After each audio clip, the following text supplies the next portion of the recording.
Hello guys, today I'm teaching you how to make rainmeal soda.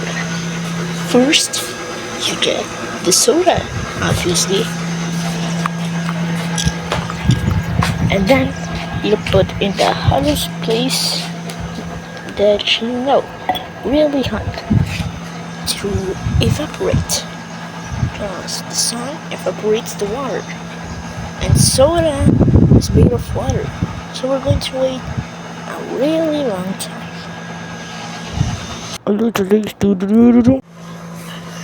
guys, it's been a day. Let's see. Wow, the soda's evaporated. Well, then you wait to make a rain made of soda. So that's it. Bye guys.